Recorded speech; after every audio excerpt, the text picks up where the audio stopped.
Thank you so much for having me today. I am really excited to kick off our series with this presentation today, Nutrition for Healthy Aging.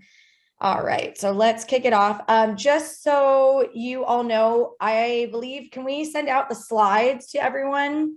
We certainly can. If you send them to me, we'll include it when we send out the video. Perfect. Wonderful. So don't worry if I go a little bit fast on certain things. We'll be sending out the slides to you. So don't worry about taking too many notes here because we'll be sending that out to you. All right. So our agenda for today, first, we're going to talk about the impact of age on quality of health. We'll dive a little deeper into the dietary guidelines for Americans, also known as the DGA. We'll look at tips for building a healthy plate, and we'll discuss age-specific nutritional considerations. So let's look at the impact of age on quality of health. So I'm sure everyone knows this, but just in case, I like to show some images. The percentage of people ages 65 and over was 13.1% in 2010. And this number is expected to rise to about 22% by the year 2050. This is in the United States. Globally, by the year 2050, the population of adults over the age of 60 is expected to reach 2 billion, while adults over the age of 80 is expected to reach 400 million. So why am I sharing this information? Why is this pertinent today? Well, what that means is the majority of people, there's going to be a lot more people in those age groups. And so, following a healthy diet, making sure that you're meeting your nutritional needs now is key for ensuring that we, take care of the populations as they increase those numbers. Some age-related health concerns. Malnutrition is a big one that as health professionals we see, as people go through their lifespan. As age increases, so does the risk of chronic diseases such as cardiovascular diseases, cancer, osteoporosis or fractures, obesity, high blood pressure, and respiratory diseases. Okay, so those are some of the common ones. There's also a risk in diabetes, increase in risk. Constipation, anemia, and the inability to eat foods either due to oral issues or psychological issues also affect diet quality. So it is important that, again, we address these issues now so that way people can live nice, long lives. How does nutrition play a role in this? Because we don't want to sound so negative, right? All the issues that happen as we age. But the good news is that eating an adequate amount of calories, making sure that you're eating foods, that contain all the macronutrients, which are carbohydrates, protein, and fat, making sure you're hitting your micronutrients, your vitamins, and your minerals, as well as drinking enough water, are all important for organ function, immunity, making sure that you maintain that muscle mass and, bone strength, cognitive function, and the operation of all bodily systems. The main goal right now, so as we age, the main goal is to maximize, our healthy active years through optimal nutrition in order to help prevent and manage disease. And so that is why you're all here today, right? That's exactly the reason why we're doing this. So let's take a deeper look into the dietary guidelines for Americans. So they are published every 5 years. So we're currently in the 2020-2025 cycle right now. Has anyone heard of the dietary guidelines for Americans? Just show of hands, or for those that do have cameras on. Okay, I don't have a lot of people with cameras. Okay, that's okay if you haven't heard about them. That's why I want to educate you on what they are. So they're published every 5 years by the USDA. They provide science-based evidence on what to eat and drink in order to promote health, reduce risk of chronic diseases, and meet nutrition or nutrient needs. The latest dietary guidelines that came out that were, the current cycle that we're in, recognize the unique characteristics of healthy dietary patterns at every stage of life, from birth into older adulthood. So that's something very unique in the last, set that was published. Is now they're really, before they were more broader guidelines, but now they offer chapters based on where we are in our lifespan. The dietary guidelines serve as the foundation of federal food, nutrition, and health policies and programs, as well as state and local programs as well. The reason that the dietary guidelines for Americans are very important and why we have to publish them every 5 years is because they're based on current evidence. So we know that science changes. 1 minute this vitamin is hot, the next vitamin, is hot in another 5 years. We find out this certain nutrient we don't need as much anymore in this one. So we need to obviously adapt to the current research that's out. And so the committee, who's made up of scientists, dietitians, policymakers, look at the current research that's available before they're published. It is not based on a individual's opinion, but mainly the current, science that is available, which is great, and not individual studies either. We're looking at massive amounts of research before anything is published. All right, so what are the key guidelines, again, how they pertain to us in this class right now, of how to use the dietary guidelines? So the first principle, and all of these principles and guidelines are to promote a longer and a healthier lifestyle. So the first one is to follow a healthy dietary pattern at every life stage. So what you would first do is figure out, of course, where you are in your lifespan and pick the dietary pattern that pertains to you. In this class, I did all that work for you, and that's what I'm going to go over today. So that would be the first step. The second step is to customize and enjoy nutrient-dense food and beverage choices that reflect your personal preferences, because we all have different, preferences when it comes to foods, our cultural traditions, and any budgetary considerations. The term nutrient dense, I'm going to use that a few times in the presentation. What that means, it means to eat foods and beverages that provide vitamins, minerals, and other health promoting components, and foods that don't have a lot of added sugars, saturated fat, and sodium. Okay, so we'll talk more about what those foods are again as the presentation goes on. The third guiding principle, again, is to focus on these nutrient-dense foods.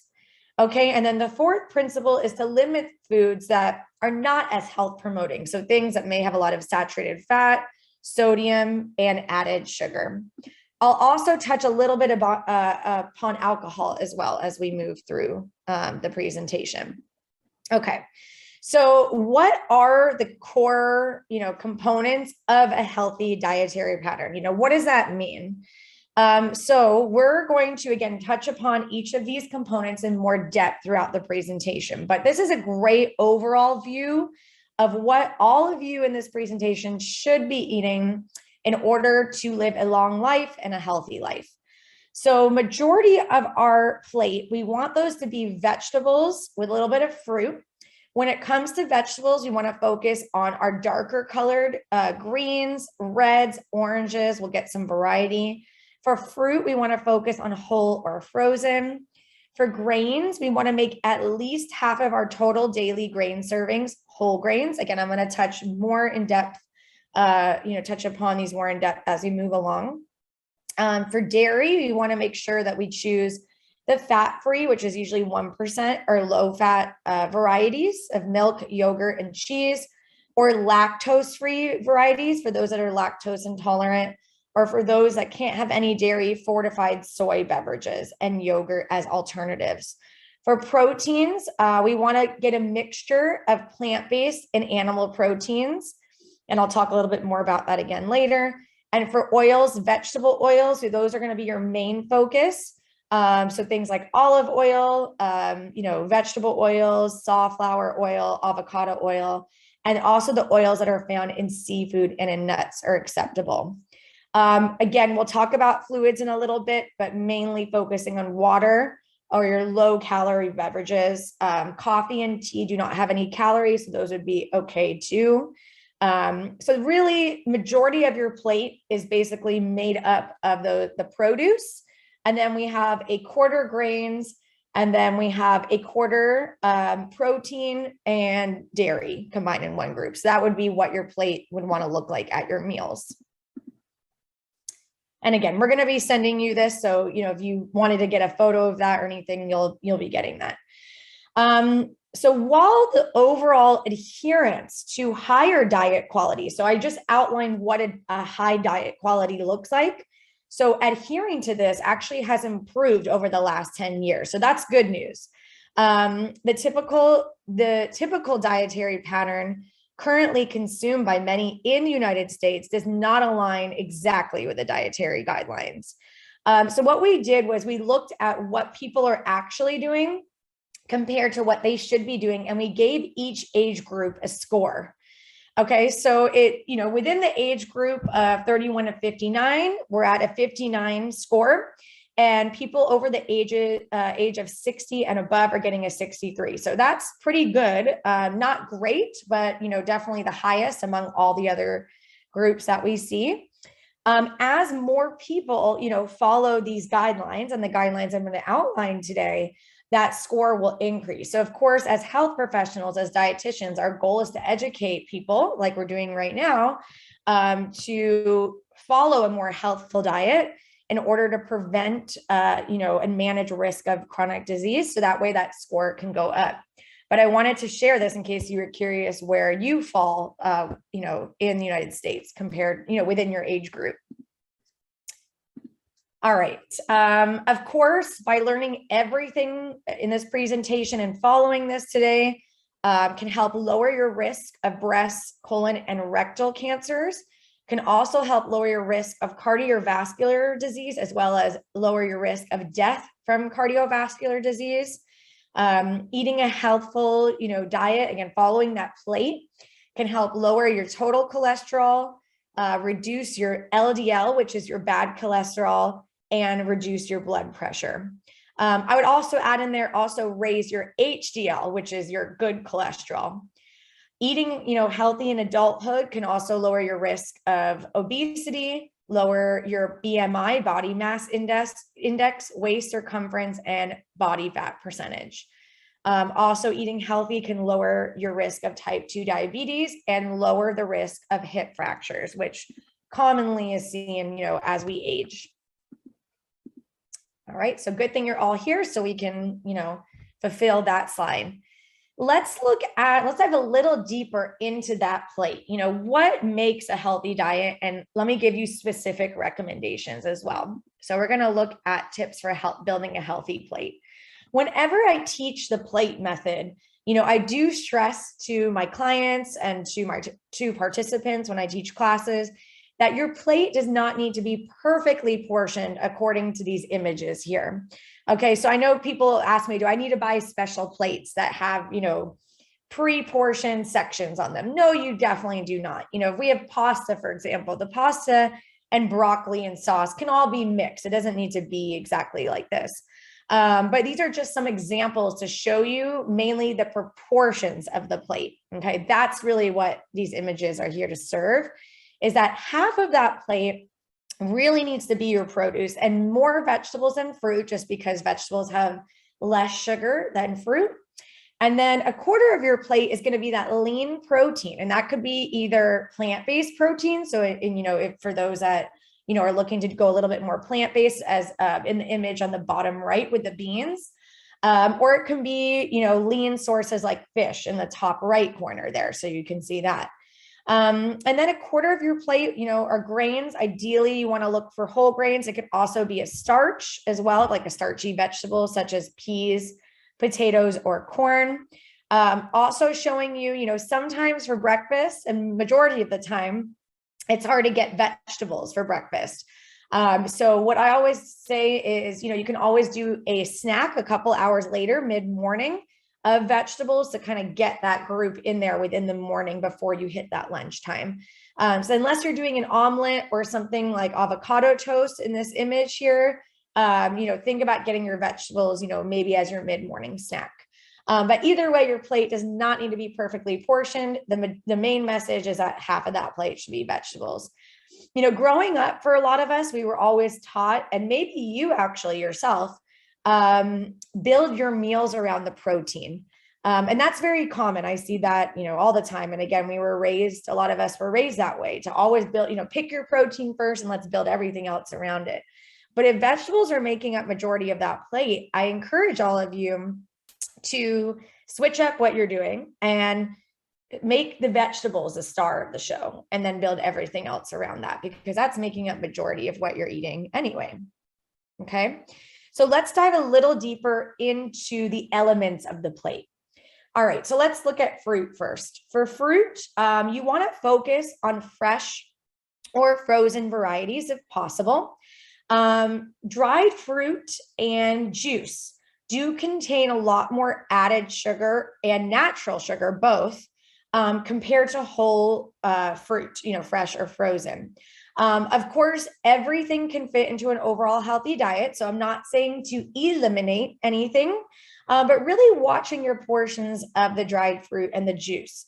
Juice does count towards this food group, but it can't be more than 8 fluid ounces, which is about a cup, and it has to be 100% juice. So things like Ocean Spray, Langers, a lot of those I said Ocean Spray already. A lot of those products out there are not 100% juice. There may be 7 or 10% juice. Those would not count towards this group. And you should not have more than 8 fluid ounces a day.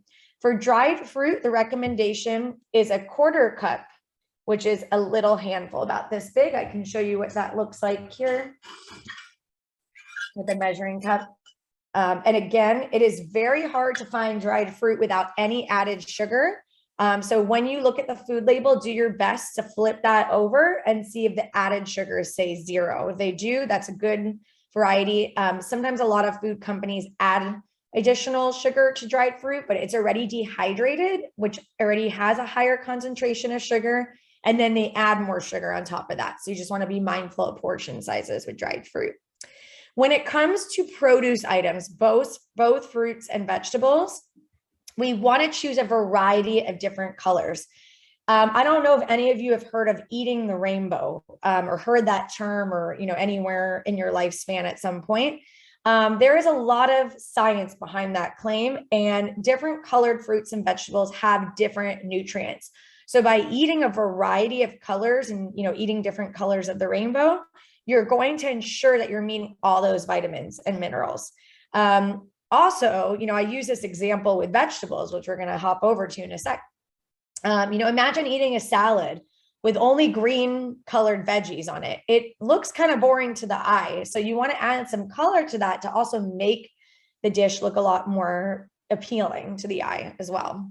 When it comes to fruit, everyone has individual needs, but the goal for everyone in this presentation today, and those that will watch this later on, is about 1.5 to 2 cups a day. Okay, so that would be the recommendation for everyone here today. Let's hop over to vegetables. Focus on fresh or frozen varieties. A lot of people don't know this, but frozen fruits and vegetables are not only more cost effective, okay, so budget is a concern, but they last a lot longer. So reducing food waste, which is great for the environment. But from a nutrition standpoint, frozen produce is usually picked at the peak time of ripeness, and then they flash freeze the nutrients.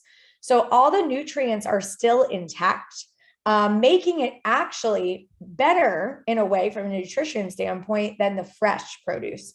A lot of people don't know that. They're also, frozen vegetables particularly are a lot cheaper too.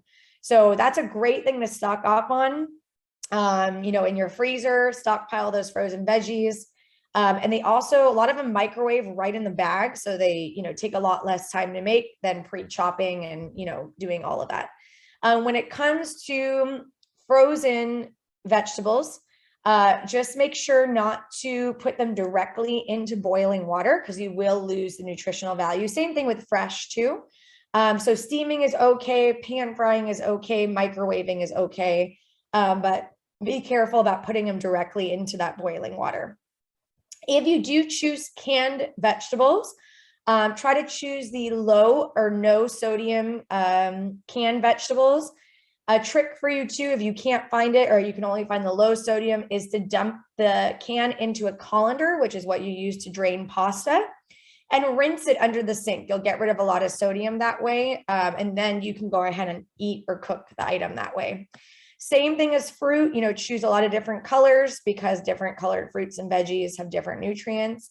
Unlike fruit, vegetables, well, most fruit, vegetables have a lot less calories, but they're high in nutrients. So again, they're nutrient dense foods. We do have a few vegetables that are a little bit higher in sugar. Those would be your root vegetables, such as your potatoes, your corn, and peas. You do not need to eliminate these. It's just being mindful of portions. That's all. Okay. They just contain a little bit more sugar. So you wouldn't want to do, on your plate, maybe corn and potatoes in that meal, maybe just a little bit of potatoes, and then maybe broccoli or something, a non-starchy veggie. The recommendation is 2 to 4 cups a day. That's at minimum. If you want to have more, great. I will not stop you at all. But you can definitely have more if you're interested. All right, great. Question from Susan. So what about if you are cooking the vegetables in a stew? Do you lose nutritional value that way? That's a great question. And I also get that question as well with soups, for example. So with soups or stews, it's best if you could try to add the vegetables to the end of the cooking process. Now, there are some soups, like a vegetable soup, where potatoes and carrots need to go in the beginning because they're so tough, they need to break down. So that's okay, but do your best to add as many as you can towards the end of the cooking process. It's mainly just submerging them into the boiling water. So if it's something that's simmering or something, that's going to be okay. You may lose some, but if you're going to be eating the entire stew, you could argue that you're not dumping the water out. So some of the nutrients are still there. So that's a really good question. Another thing you could do is actually use frozen veggies, microwave them or steam them, for example, and then throw them in at the end of the recipe. So you could take those frozen veggies or even the fresh ones, steam them right next to the stew that you're making, and then throw them in towards the end if you're concerned. But that's a really good question. It's really mainly, with a stew, you're kind of eating everything with it, but when you're boiling, you're usually dumping the water, right? So you're, that's where you're losing it the most. But yeah, for soups also, I recommend trying to steam as much as you can outside that pot, and then maybe adding it towards a simmering process at the end of the soup. Great question, by the way. So that's great. Thank you for asking that. All right, let's talk about grains. So the message with this one, I mentioned it earlier, is to make at least half your total daily grain servings whole grains. What are some examples of whole grains? Oatmeal, corn tortillas, brown rice, quinoa, barley, buckwheat, amaranth, bulgur, whole grain cereals with no sugar added. So something like Cheerios, for example. 100% whole wheat bread, 100% whole wheat pita, pasta, crackers. What exactly is a whole grain? We know that they're better for you, but what exactly is it? So the whole grain kernel, a grain kernel in general, has 3 parts of it. It has the endosperm, the bran, and the germ. The bran is where all your B vitamins are, and B vitamins are needed for memory, for brain health. That's why a lot of people that do low carb diets kind of complain that they can't focus. They're having trouble remembering things or feeling low energy. Okay, so because B vitamins are really important for energy, hair, skin, and nail health. So that's going to be in the bran part of the kernel. The germ is also going to have some B vitamins as well as vitamin E, okay, which is a fat soluble vitamin, also very important for fighting free radicals, which contribute to a faster aging process. Okay, and then the endosperm part of the plant is where your starch is, majority of your starch, which is basically sugar. Okay, that's just a fancy word of saying a bunch of sugar molecules put together. The germ is where a lot of your fiber is also going to be, and the bran. Fiber has a lot of health benefits, which I'll talk about later on in this presentation. So there is going to be a little bit of starch in the whole grain, but you're getting the added benefits of the fiber, the vitamin E and the B vitamins in the grain kernel. When you have a refined or regular, refined simple carbohydrate, there's a couple terms that have been used interchangeable. They strip away the germ and the bran during the processing. And so you're only left with the endosperm part of the plant, which is basically your starch. That's why if anyone's ever had a cup of white rice or a cup of brown rice, the white rice, we can eat it fairly quickly and we're still hungry. And it breaks down really quick because there's no fiber in there at all. And it tastes a little bit, it's a lot softer, things like that. And then we have a cup of brown rice that feels a little bit more dense, right? We're chewing it, and that's because the entire kernel is intact. So we really want to focus as much as we can on those whole grains because of those B vitamins and the fiber. We want to aim for 3 to 5 servings a day. Again, this is a general class, so everyone has different needs, but that would be the general recommendation for everyone in this class. Let's check the chat. Great question about beans. So beans are actually in the protein group, which we're going to talk about. They have also been interchangeable in the vegetable group, but they're actually in the protein group. Okay. What is considered a size or a serving? Yes, let me go over that right now. I actually have my food models right here next to you to show you. So when it comes to tortillas, it's going to be a standard size flour tortilla, standard size corn. If you have a burrito, it may actually be 1.5 servings. Okay, so depending on what you're using. If you're having the smaller tapas style, you can get a few extra, of course. You get a little bit more bang for your buck. When it comes to a piece of bread, this would be considered to be 1 serving, your standard slice. So if you're doing, a piece of sourdough that's bigger, that may actually be 2 slices. If you're going to Subway, Quiznos, Togo's, any of the sandwich shops, a 6-inch, maybe 2.5 servings because it's so thick. So this is going to be your reference point, what I'm showing you right now. When it comes to cooked rice, cooked pasta, and cooked cereal, meaning oatmeal, 1/2 cup cooked is considered to be 1 serving of grains. Okay. If you want more information on what counts as a serving, you can go to choosemyplate.gov, which I can put in the chat at the end. And it actually has an entire serving size chart for you on the website by food group. Okay, so you can definitely check that out. But I have all my models to show you now in this presentation. When it comes to bagels, a bagel is actually considered to be 4 servings of grain. So that would blow through the budget for some of you with 1 bagel. So you can either split a bagel in half with someone else in your household or buy the mini bagels and have one of those to satisfy you. Okay. When it comes to crackers, I'm a huge fan of Triscuits. I think Triscuits are an excellent cracker, especially the hint of salt ones, because they only have 3 ingredients, very low sodium, very low calorie, and very high fiber. The box says 6 crackers is considered to be 1 serving. It's 5 or 6. Either way, that would be 1 serving of that. So the brown rice, quinoa, it's all that 1/2 cup that I showed you. And that is cooked, by the way, as I mentioned, not dry. All right. And then when it comes to cereal, dry cereal, so things like Cheerios, Rice Krispies, Corn Flakes, it's 1 cup dry because it's not as dense as something like oatmeal. So you do get 1 cup. Again, all of this information can be found on choosemyplate.gov, and it has a very comprehensive list. We also have cornbread on there, pancakes, everything is on there. So if you need a more in-depth look at that. Did that help answer everyone's questions? Yeah. All right, great. So yeah, beans are one of those things that can actually be, there's controversy surrounding it because legumes can kind of be in the vegetable group or in the protein group, but from a nutrition standpoint, I would put them more in the protein group. I feel like they fit there better because I don't want to see a plate that has half beans, for example, because you're using that as your vegetable. I'm sorry, as your grain, excuse me. But I would say, if that's the case, like if that's your meal and you want to use the beans in there, you can, but I would put it more with the protein group. Okay. Speaking of protein, we're going to talk a little bit more about your specific needs, at this stage of your life.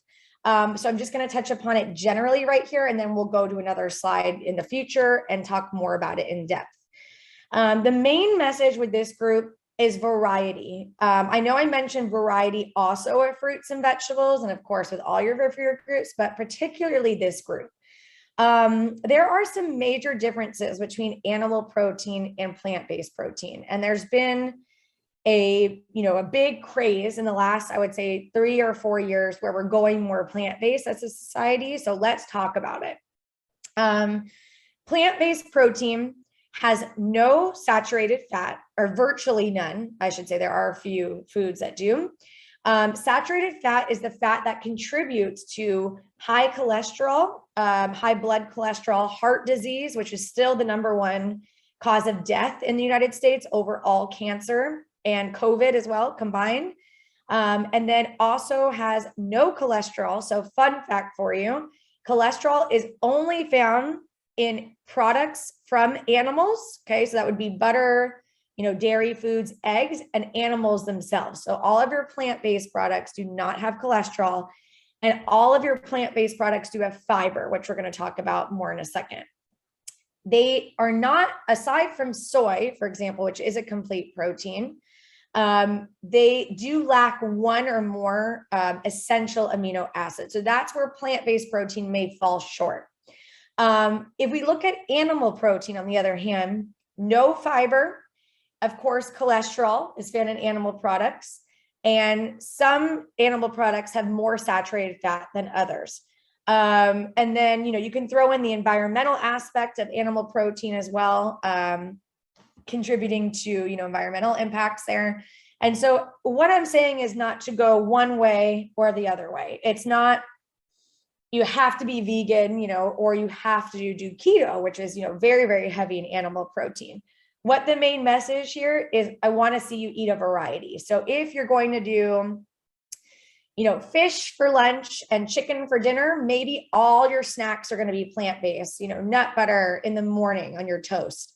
Maybe it's hummus and carrot sticks for your dinner, and you're going to go plant-based more for your snacks. So your vegetarian sources are going to be your soy, so your edamame, your tofu, your nuts, your seeds, your beans, lentils, hummus, and your nut butters, peanut butter, almond butter, sunflower butter. When it comes to animal protein, you want to do your best to choose the leaner cuts. So if you see any visible fat, trim that away. Certainly the cuts of meat that are on the, the animals that are active, that's where you're going to find your leaner cuts, versus the belly or things like that. Because most of that saturated fat, is what you're trimming away, which is, again, doesn't help us in terms of health and longevity. And then when it comes to poultry, removing that skin, the skin is where most of that saturated fat is. So that's going to help a lot to do some skinless, chicken breasts, for example. Avoiding those processed meats, or, again, limiting versus eliminating as best as you can is great. There are certainly cold cuts that exist that are healthy, that are lean and all that stuff, but a lot of them are processed. So just, take a look at that label and see what you find. It is recommended to eat at least 8 ounces of cooked seafood per week and less red meat. So that came out in the guidelines right before this one, and it stayed on this one. Is, of course, that Mediterranean diet that's ideal is to eat more fish and less red meat. Red meat contributes the most to cancer, particularly colon cancer, and has the most saturated fat. Fish, on the other hand, has a lot of healthy fats, omega-3s, which are really good for our heart, EPA, DHA, really good for brain function as well. And so we want to make sure we get that variety again without cutting out one or the other, but just redoing the proportion of those. The requirements vary, but I'm going to go a little bit more into how to calculate that when we get to that protein section at the end. Okay, let's take a look here. So questions in case anyone wants to know serving sizes, because that may come up. This is a deck at card size. This represents 3 ounces of chicken, fish, or basically all meat, turkey. I also use this for tofu as well, and this is also pork, lamb, things like that. So this is about 3 ounces right here. Again, the choosemyplate.gov also has that information if you want to know what counts as a serving. Okay. Sorry, this went really fast here, so I'm going back really quick. When it comes to beans and lentils and edamame, this half a cup of a serving is considered to be 1 ounce. So the ounce equivalents do vary per person depending on a lot of different conditions. So I wouldn't be able to give a recommendation since this is not an individual appointment. Okay. Let's talk about dairy. So when it comes to dairy, you want to choose the 1%, which is fat-free, or the 1%, the fat-free, and or the no sugar added varieties when it comes to yogurt, for example, and even also the milks too, making sure that, if you're going to do soy milk, that you're not choosing the chocolate, for example. These foods are very important to include in your diet because they are high in calcium and vitamin D, and they help support bone health. Again, I'm going to go more in depth in that in a second. If you are lactose intolerant, I always encourage people to go for the lactose-free varieties first. They make lactate milks that are, still have the calcium and vitamin D, but do not have the lactose. There are lactose-free, Greek yogurts, for example, without having to go to the soy variety. That would be your first line of defense. But there are people who are allergic, for example, to cow's milk and soy. And, cannot have any, lactose at all or anything. So if you're going to do that, the best replacement would be soy milk. The reason why soy milk is the only one that is counted in this food group is because it is fortified. First of all, soy is very high in calcium naturally. It has no vitamins A and D. So it is fortified, meaning it's, added by the food companies. But because the nutrition composition is most similar to cow's milk, almond, rice, oat milk, which has really, been really big, hemp milk, coconut milk, some of them do contain calcium, particularly almonds. Almonds are very high in calcium, but their nutritional content is not exactly equivalent. And so we don't count these varieties in this food group. You want to aim for 2 servings a day. I wanted to quickly show you, using my milk models, the amount of fat that is found in certain milk varieties, because a lot of times people still drink whole milk or 2%. Okay. So the milk right here, okay, with my finger is kind of pointing right here, this is going to be, the yellow represents how much fat is in milk. This is whole milk, this one. This one right here, where my finger is, this is 2% milk. As you can see, there's not much of a difference between whole milk and 2% when it comes to the fat content. And again, this is saturated fat, the fat that is not good for us. Here is 1% milk. So you can see that it's half the amount. And that's why I recommend going with 1% whenever you can. You're still going to get a little bit of fat, but a lot less. Even if you're a person that just doesn't like 1%, try to wean yourself off first, maybe doing half 2, half 1 as you get used to it. And then you can start kind of doing 3/4, 1%, 1/4, 2%. And then eventually you'll kind of wean yourself off of it. Of course, non-fat has no fat in it. Okay. If you go to choosemyplate.gov, again, it gives you the full list of what is considered to be a serving size, if you were wondering. Okay. Now let's talk about what exactly you need. What is most important as we age? Everything is important, but there are specific nutrients that are very important to get as we age, simply because the requirements sometimes go up or go down in the terms of calories here. So our calorie needs, of course, calorie needs are highly specific. That's why I work with people one-on-one, because nutrition is not a one size fits all approach. But generally speaking, as our age goes up, our calorie needs typically go down. Okay. There are several factors, of course, that can, determine calorie needs.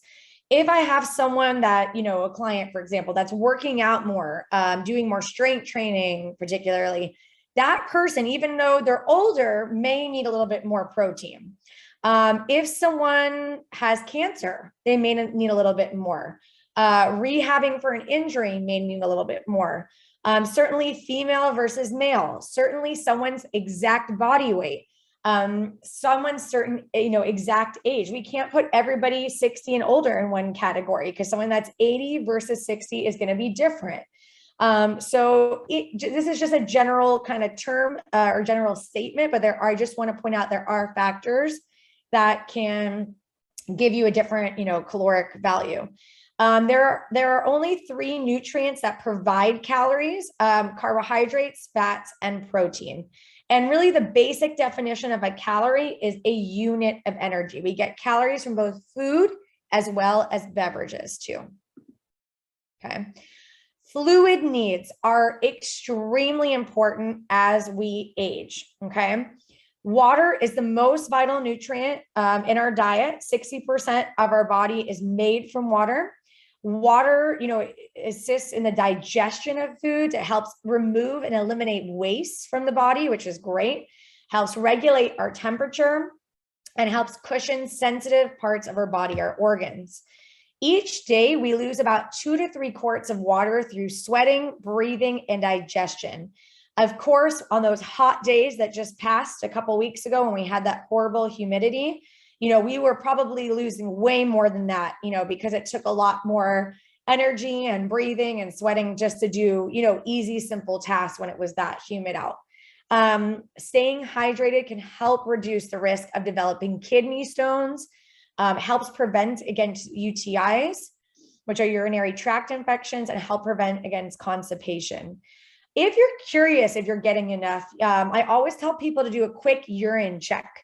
Everybody needs different, has different fluid needs. I'll give you a general calculation on the next slide, but just do a quick urine check. The darker color your urine is, it is an indicator that you are more dehydrated, that you need to get more fluids.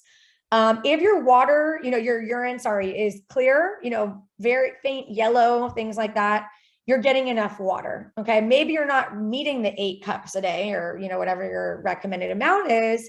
But your urine is going to give you a good indication. So always do that urine check if you're not sure. Okay. Here is a method for calculating your specific needs. And again, we're going to be sending these slides out. So thank you, Susan, for doing that.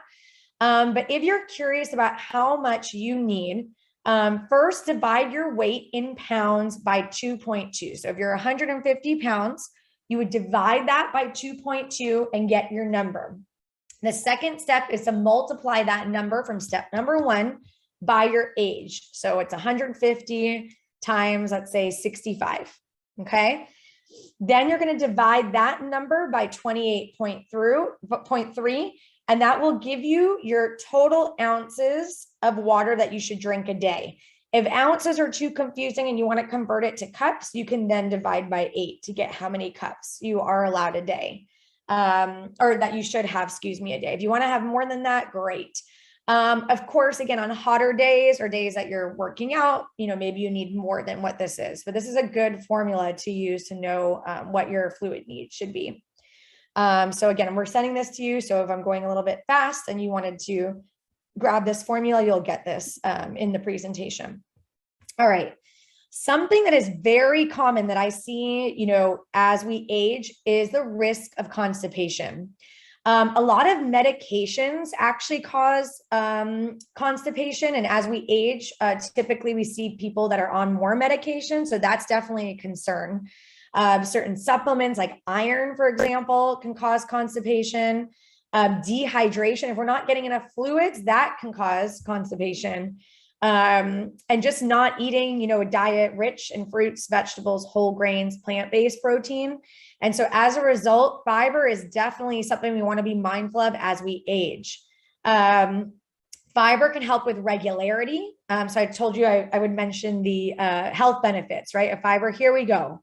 It helps naturally lower blood cholesterol and blood sugar, which is really good if you have diabetes. It helps you manage that. Helps reduce the risk of heart disease and helps keep you full, which is really good. So like I mentioned, that example of the brown rice and the white rice, that brown rice is really going to fill you up compared to the white rice. Or you have a cup of sugary cereal, or you have a cup of bran or Cheerios, that's going to fill you up a lot more. And then of course it helps everything pass through the system. So we get it going. Of course, you want to make sure that you're drinking those fluids with the fiber so nothing gets stuck in your gastrointestinal system. Here are the recommendations: 30 grams a day for men over the age of 50 and women 21 grams. Most Americans do not meet these requirements, okay, in the United States. Again, those sources of fiber are going to be your fruits, vegetables, whole grains, and your plant-based protein. It is always better to get your fiber and your nutrients in general from whole food versus fiber supplements. Okay, so always focus, if you're experiencing constipation, look at your diet. Are you meeting the requirements of the plate? If you're not, focus on that first. If you are and you're still struggling, look at your fluid needs. If you're still struggling, look and see if maybe you have to take a supplement, but that would be your last resort. I wouldn't rely on that to help you use the restroom. Okay, I mentioned protein earlier. So as we age, there is a higher risk of sarcopenia. That's a fancy word for saying loss of lean muscle mass, strength, and function. There's also a lack of muscle responsiveness to protein with increased age. The current recommendations are 0.8 grams of protein per kilogram of body weight. But there is a lot of new research that says that as we age, that we may want to go up on that protein that actually can be beneficial because of that risk of the sarcopenia. So now we're looking at 1.0 to 1.2 grams of protein per kilogram of body weight. So again, you can do those calculations on your own.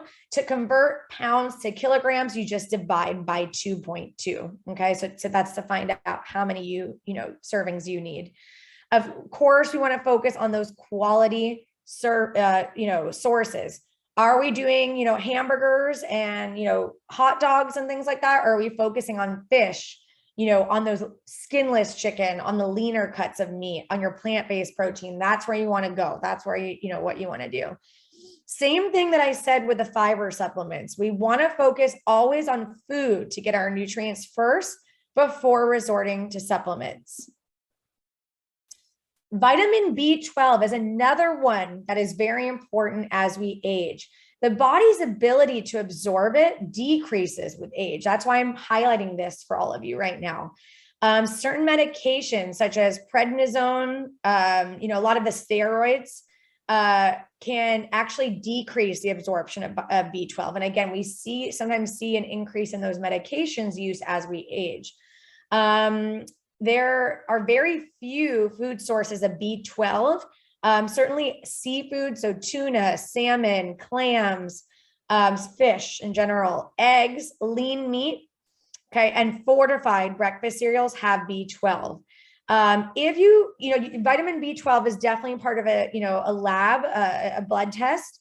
If you find out that you're low and you're not eating a lot of these foods, again, go for these foods first. If you're still eating these foods and your blood test still comes back low because you're having an absorption issue, then you may need to take a supplement in that case. Okay. So just the best thing to do is to just get a blood test and you'll know. Let's take a closer look at calcium and vitamin D.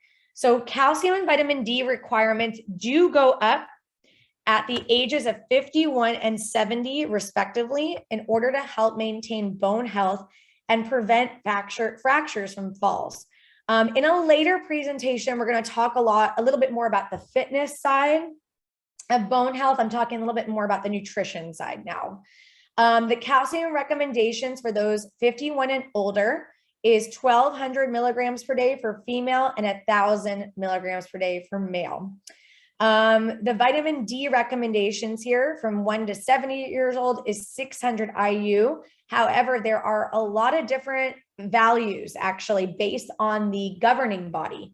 So the National Institute of Health, the World Health Organization, there are a lot of different ones. So you can actually go a little bit higher. And then if you're over 70, it'd be 800 IU, and that's per day, by the way.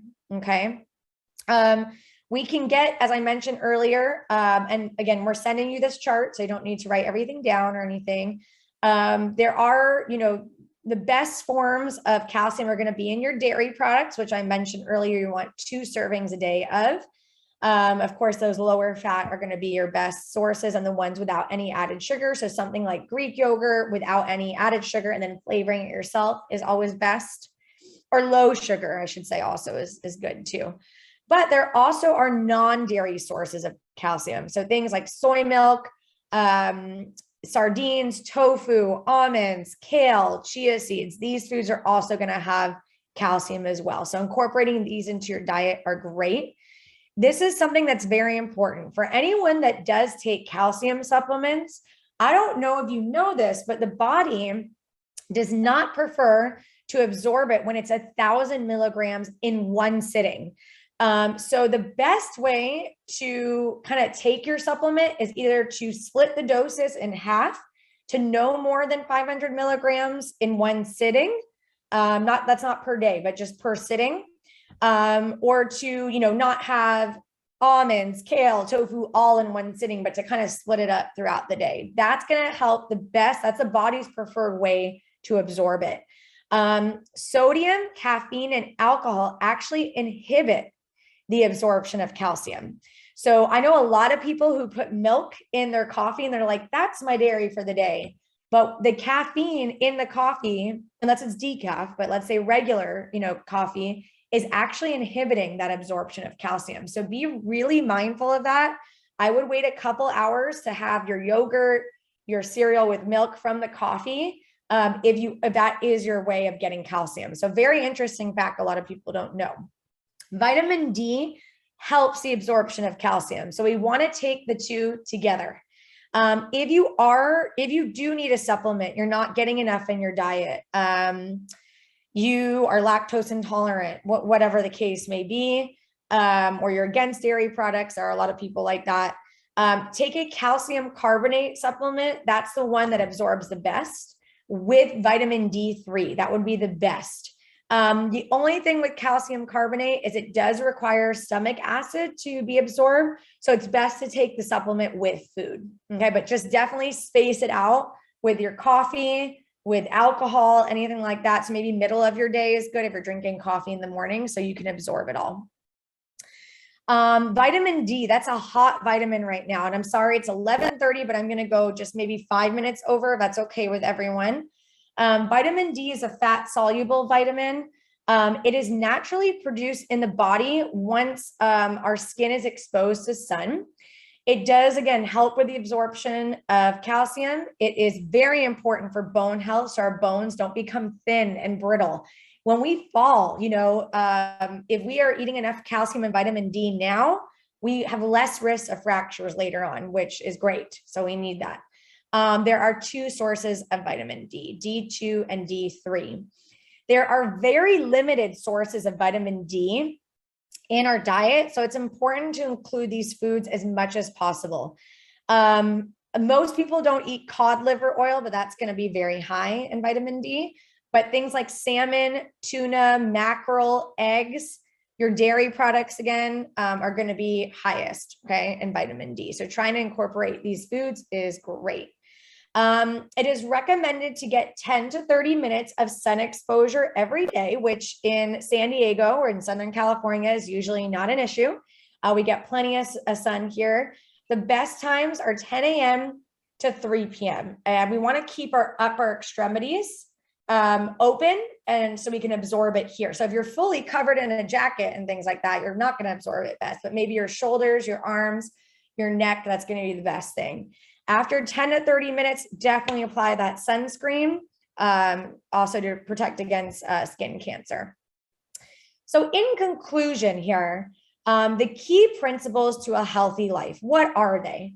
Balance, variety, moderation, and exercise. And again, we're going to talk more about exercise, in a little bit. If you balance, making sure that you're eating a balanced plate.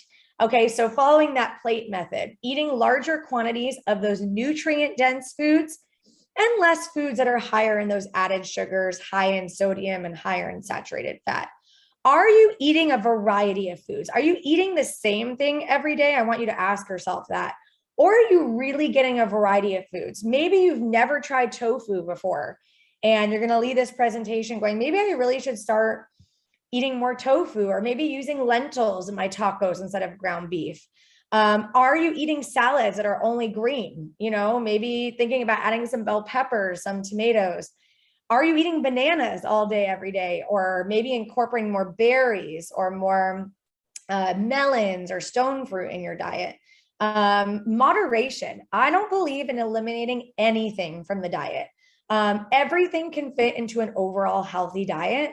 And so, it's about living your life, having fun. I'm not saying you can never have cake or cookies or anything fun again, but maybe ask yourself, if I'm going to do, a slice of pizza, maybe I should throw a salad on the side with it. Then it's all balanced. And then I'm having everything in moderation. I'm still having my pizza. I'm not giving it up, but I'm doing a little bit of salad with it. Or maybe I'm throwing more veggies on that pizza to kind of balance everything out.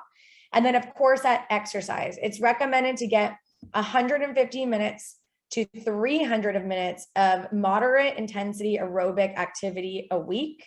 Again, we're going to talk more about exercise as we move through the series here, but I just want to introduce you to the exercise portion now.